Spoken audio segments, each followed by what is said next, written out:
উম, সম্প্রতি আমার এক অত্যন্ত উচ্চাকাঙ্ক্ষী তরুণ স্ট্র্যাটেজিস্টের সাথে কথা হচ্ছিল, আর বিশ্বাস করুন, মানে ছেলেটা 2026 সাল নিয়ে আক্ষরিক অর্থে উত্তেজনায় কাঁপছিল। 2026? আচ্ছা, স্পেসিফিক ওই সালটা নিয়ে এত এক্সাইটমেন্টের কারণ কি? সেটাই তো, তার কাছে বেশ চকচকে কিছু ডিজিটাল স্লাইড ছিল, সেখানে সে খুব কনফিডেন্টলি দেখাচ্ছিল যে পেট্রোডলারের পতন আর ওই যে $39 ট্রিলিয়ন মার্কিন ঋণের বুদবুদ ফাটা নাকি এখন স্ট্রেফ একটা গাণিতিক অনিবার্যতা। ও আচ্ছা, গাণিতিক অনিবার্যতা, ভারী শব্দ। হ্যাঁ, আর তার মতে পারস্য উপসাগরের যে আসন্ন সংঘাত, সেটা নাকি কোনো ট্র্যাজেডি নয়, বরং এক অভাবনীয় সুযোগ। সে তার ভাষায় বলছিল এটা একটা প্রভিডেন্সিয়াল পিভট, মানে একটা বৈশ্বিক সংঘাত, বা বলতে গেলে বিশ্বযুদ্ধ শুরু হওয়ার আশঙ্কায় কেউ এত উচ্ছ্বসিত হতে পারে। ঠিক ঠিক এই কথাটাই মোর মনে হচ্ছিল। সে বারবার একটা শব্দ ব্যবহার করছিল, বোসেরুপিয়ান নেসেসিটি। রাইট, বোসেরুপীয় প্রয়োজনীয়তা। হ্যাঁ, ধারণাটা হলো বিশ্ব যখন থমকে যাবে বা দেয়ালে পিঠ ঠেকে যাবে, তখন বাধ্য হয়েই আফ্রিকার নতুন জ্বালানি শক্তি হিসেবে আবির্ভূত হবে। সে হরমুজ প্রণালী বন্ধ হওয়াটাকে প্রথম বিশ্বযুদ্ধ পরবর্তী আমেরিকার পরাশক্তি হয়ে ওঠার সাথে তুলনা করছিল। বাহ, দেশ বড় তুলনা তো। একদম, তার বলার ভঙ্গি এতই সংক্রামক ছিল যে মানে মনে হচ্ছিল সে যেন নতুন এক বিশ্ব ব্যবস্থার জন্মের গল্প শোনাচ্ছে। কিন্তু এরপরে আমি তাকে একটা অতি সাধারণ প্রশ্ন করি। আমি বললাম, আচ্ছা, সুয়েজ খাল বন্ধ হওয়ার ঠিক পরের মুহূর্তে কায়রো বা লাগোসের রুটির দামের কি হবে? দারুণ একটা জায়গায় আঘাত করেছেন, কারণ ঠিক এই একটা প্রশ্নেই পুরো কর্পোরেট ফ্যান্টাসিটা ভেঙে পড়ার কথা। একদম তাই। ওই একটা প্রশ্নেই তার ওই নিখুঁত কল্পনার ফাটল ধরা পড়ে। কারণ এই তথাকথিত মানে সার্বভৌমত্ব অর্জনের সুযোগের তত্ত্বে এই বিষয়টা বেমালুম এড়িয়ে যাওয়া হয়েছে যে উপসাগরীয় যুদ্ধ শুধু দাবার ঘুঁটেই বদলায় না, এটা বরং পুরো বিশ্ব অর্থনীতিতেই আগুন ধরিয়ে দেয়। রাইট। হ্যাঁ, তাত্ত্বিকরা যখন ওই এসি রুমে বসে ডলার থেকে ডিকাপলিং বা বিচ্ছিন্ন হওয়ার কথা বলছেন, বাস্তবে তো আন্তর্জাতিক পুঁজি পালানোর পথ খুঁজছে। রাইট, আর পরিশোধিত জ্বালানির অভাবে বিশ্ব অর্থনীতিকে বাঁচানোর ভৌত কাঠামোই মুখ থুবড়ে পড়ছে। এখান থেকেই আসলে একটা ভয়াবহ প্রশ্নের জন্ম হয়। 2026 সালের এই সংঘাত কি সত্যি আফ্রিকার জন্য ভবিষ্যতের কোনো স্প্রিংবোর্ড? নাকি এটি এমন এক কাঠামোগত ধাক্কা যা চরম ঋণখেলাপি পরিস্থিতি এবং রুটির দাঙ্গার জন্ম দেবে? ঠিক, তো এই তথাকথিত শতাব্দীর সেরা সুযোগ কেন আসলে একটা ভয়াবহ ফাঁদ হতে পারে তা বুঝতে আজ আমরা এই সোর্সগুলোর গভীর বিশ্লেষণ করব। তেলের খনির বাইরে গিয়ে একটি ব্ল্যাক সোয়ান ইভেন্টের দ্বারপ্রান্তে থাকা বিশ্ব ব্যবস্থার ভঙ্গুর মেকানিক্সগুলো একটু ঘেঁটে দেখব। এখানে বিষয়টা খুব ইন্টারেস্টিং। আমরা যখন খাতা কলমে বা স্লাইডে হিসাব করি, তখন মনে হয় মাটির নিচে বিশাল তেলের রিজার্ভ থাকলেই বুঝি অর্থনৈতিক সুরক্ষা নিশ্চিত। সাধারণ ধারণা তো সেটাই। কিন্তু সামষ্টিক অর্থনীতি বা ম্যাক্রো ইকোনমিক্সের বাস্তবতা অনেক বেশি নিষ্ঠুর আর মেকানিক্যাল। এই ধরনের বৈশ্বিক ধাক্কা কিভাবে কাজ করে তা বুঝতে হলে আমাদের আর্থিক বাজার, তারপর জ্বালানি অবকাঠামো বা ধরুন খাদ্য নিরাপত্তা আর সামরিক উপস্থিতির মেকানিক্সগুলো ধাপে ধাপে দেখতে হবে। আচ্ছা, এগুলো একটার সাথে আরেকটা এমনভাবে প্যাঁচানো যে এক জায়গায় সুতো পান দিলে পুরো ব্যবস্থাটাই হুড়মুড় করে ভেঙে পড়ে। তাহলে সেই প্যাচটা একটু খোলা যাক। আমরা ওই কর্পোরেট বোর্ডরুমের কাল্পনিক তত্ত্ব থেকে সরাসরি একেবারে মাঠ পর্যায়ের আর্থিক বাস্তবতায় গিয়ে দেখি। ধরুন, আবুজায় অবস্থিত সেন্ট্রাল ব্যাংকের একটি সাধারণ মঙ্গলবার। এসি চলছে, বাইরে ট্রাফিকের ক্ষীণ শব্দ শোনা যাচ্ছে, আর ঠিক তখনই পারস্য উপসাগরে সংঘাতের খবরটা এসে পৌঁছালো। মুহূর্তের মধ্যে ট্রেডিং ফ্লোরের স্ক্রিনগুলো সব লাল হয়ে গেল। এবং এটা কিন্তু কোনো ধীর গতির পতন নয় যে আপনি বসে বসে মিটিং করে সামাল দেবেন। এটা আক্ষরিক অর্থেই মুহূর্তের মধ্যে বাজার থেকে তারল্য বা লিকুইডিটি উবে যাওয়ার একটা যান্ত্রিক শব্দ।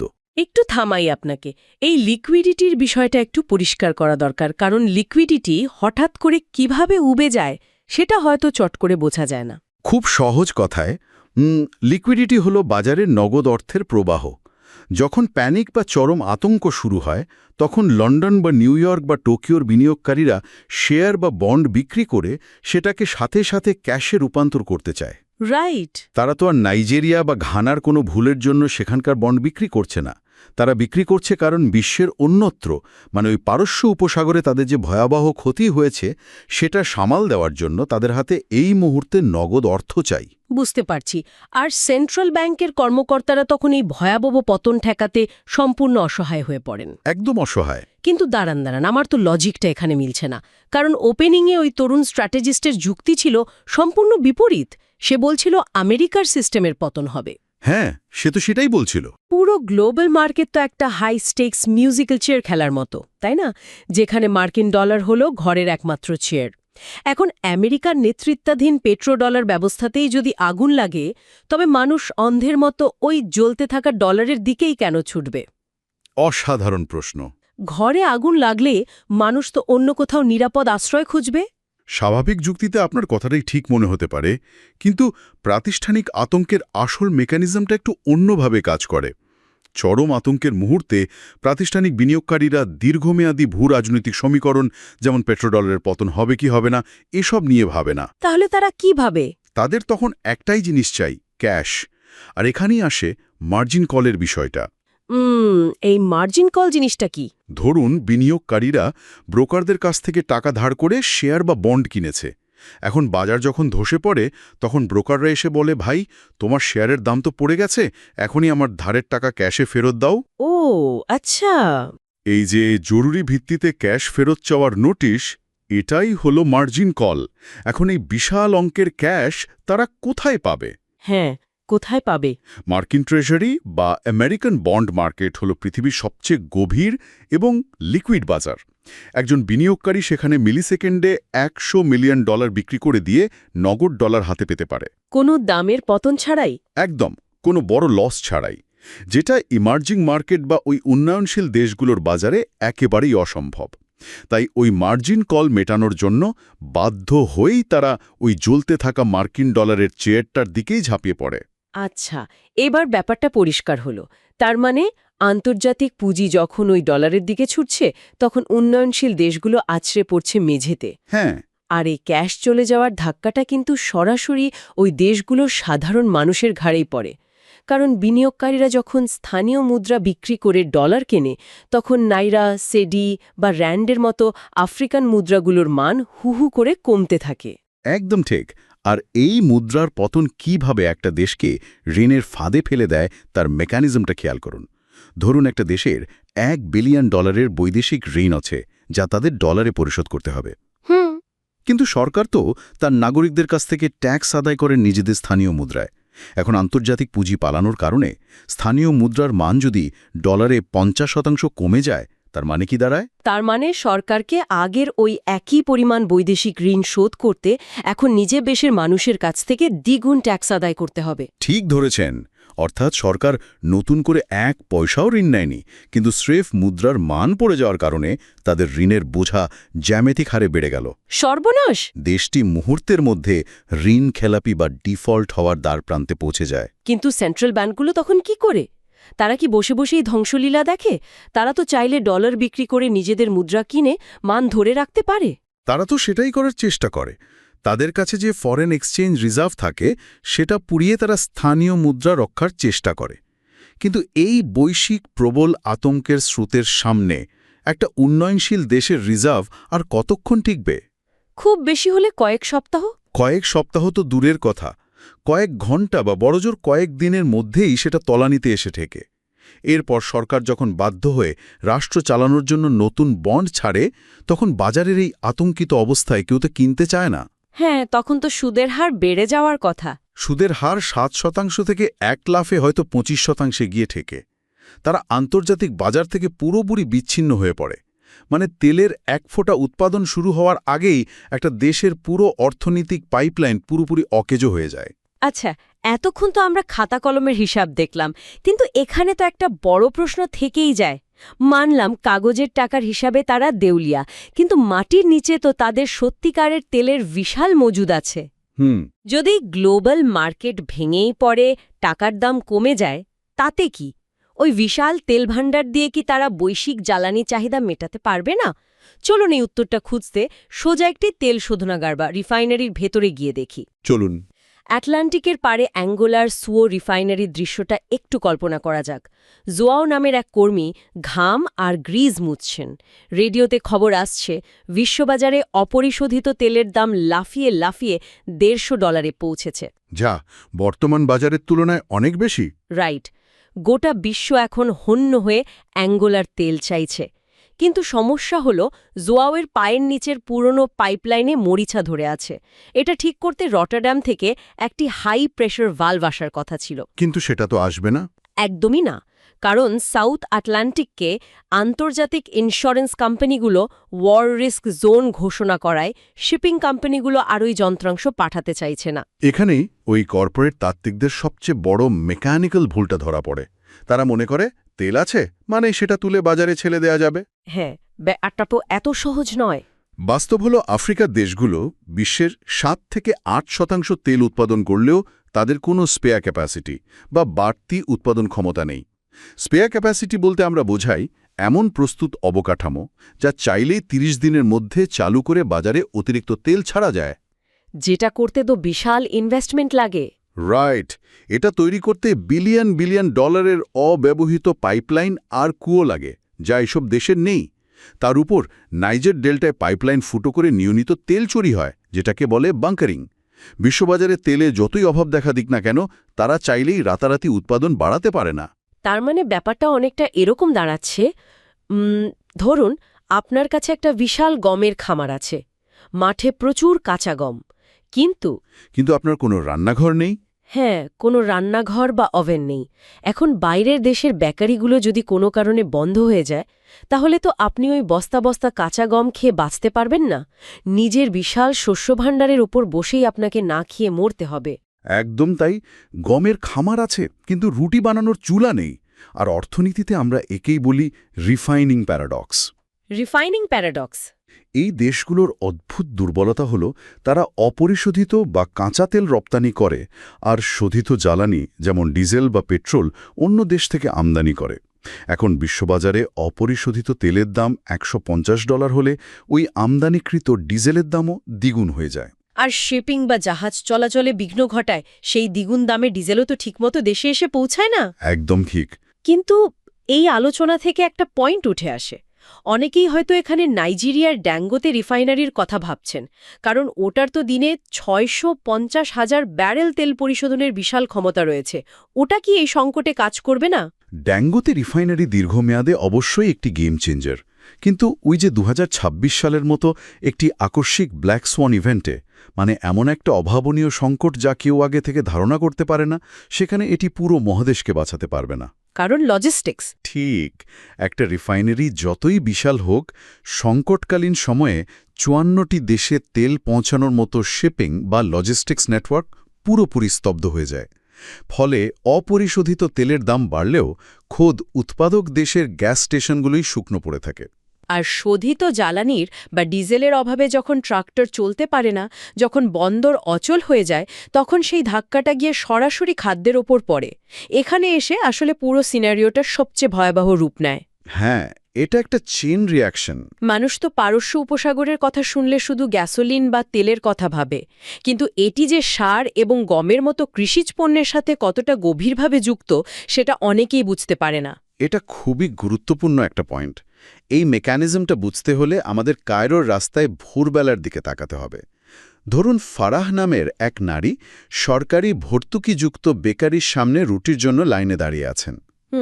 সুয়েজ খাল বন্ধ থাকায় কৃষ্ণসাগর থেকে আসা শস্যবাহী জাহাজগুলো মাঝপথে আটকে আছে। কিন্তু এর চেয়েও ভয়ঙ্কর দিক হল সারের অভাব। সারের সাথে পারস্য উপসাগরের সম্পর্কটা যদি একটু বুঝিয়ে বলতেন।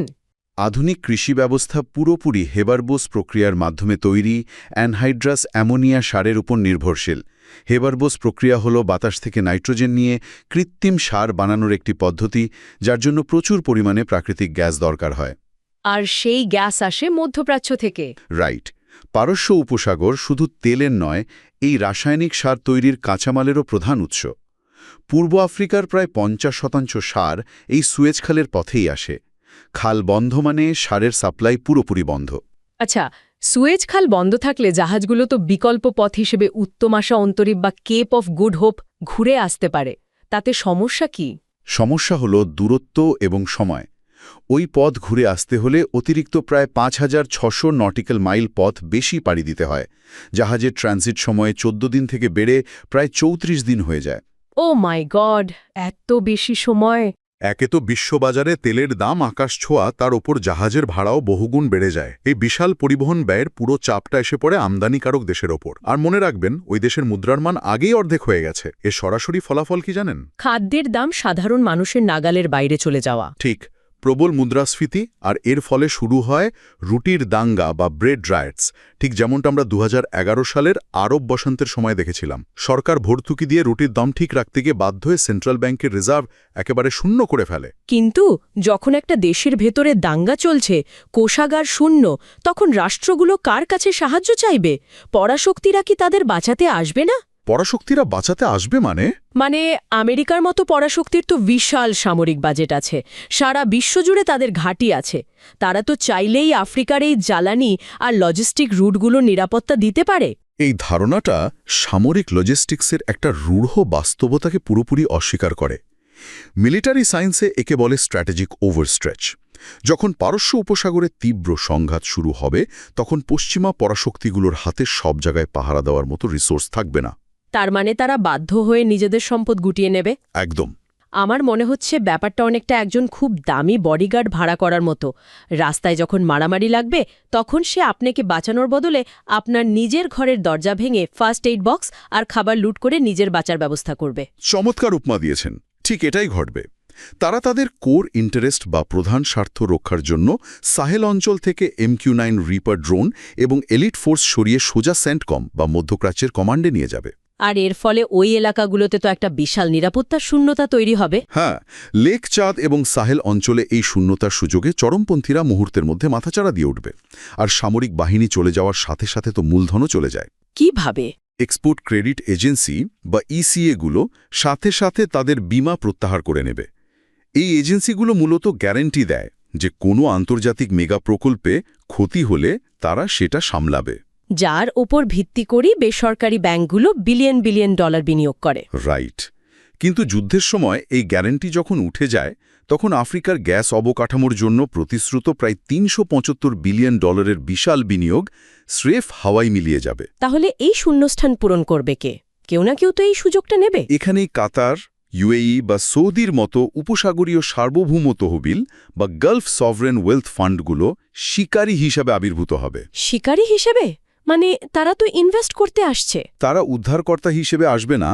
পশ্চিমী মূলধন যখন পালাচ্ছে, তখন এই ফান্ডগুলো আসবে নিজেদের শর্তে পানির দামে সম্পদ কিনে নিতে। তারা হয়তো সেনেগালের অন্ধাইয়ানে বন্দরের মতো গুরুত্বপূর্ণ লজিস্টিক হাবগুলোর সম্পূর্ণ মালিকানা আর নিয়ন্ত্রণ নিজেদের হাতে নিয়ে নেবে। এটা কোনো পার্টনারশিপ নয়, এটা স্রেফ আপাতকালীন সুযোগ সন্ধানী শোষণ। তখন আমরা মাঠ পর্যায়ের যে মেকানিক্যাল বাস্তবতা নিয়ে আলোচনা করলাম, তার সাথে ওপেনিংয়ে বলা সেই তরুণ স্ট্র্যাটেজিস্টের চকচকে কর্পোরেট থিওরিগুলোর যদি আমরা সরাসরি তুলনা করি, ওই মিথগুলো খুব দ্রুতই ভেঙে যায়, তাই না? হ্যাঁ, একদম ভেঙে যায়। প্রথমত ওই যে বোসেরুপিয়ান নেসেসিটি বা প্রয়োজনের তাগিদে উদ্ভাবনের যে মিথ। উদ্ভাবনের জন্য স্থিতিশীলতা লাগে, প্রচুর পুঁজি লাগে আর নিরবিচ্ছিন্ন লজিস্টিক্স লাগে।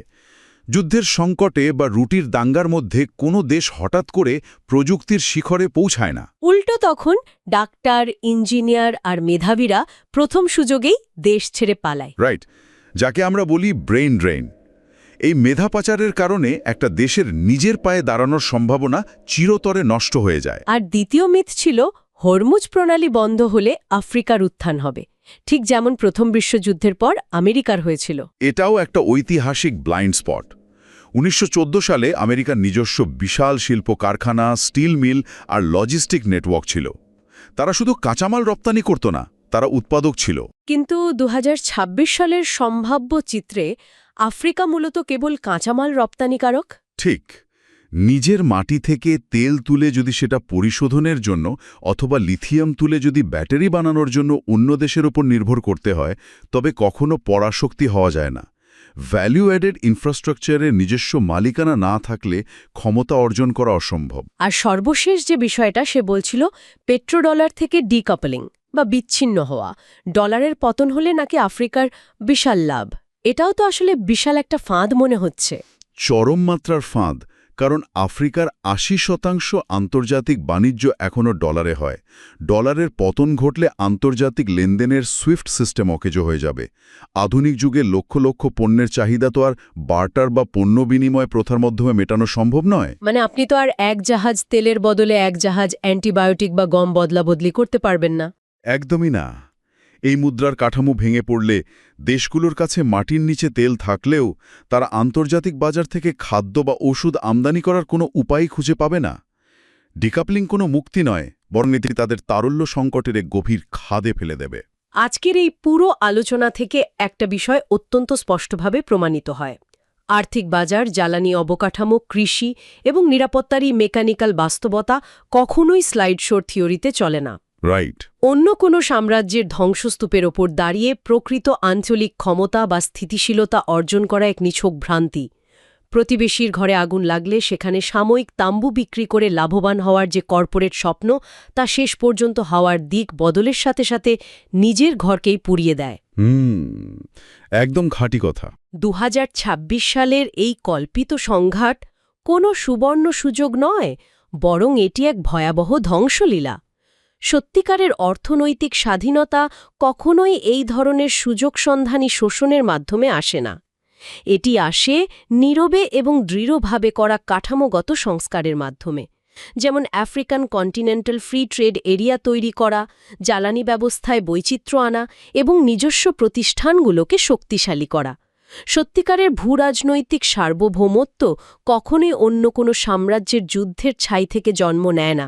এটি তখনই অর্জিত হয় যখন কোনো মহাদেশকে তার নিজের শহরের বেকারিগুলো চালু রাখতে এবং জেনারেটর সচল রাখতে হাজার মাইল দূরের অন্য কোনো দেশের প্রণালী দিয়ে জাহাজের নিরাপদ পারাপারের ওপর নির্ভর করতে হয় না।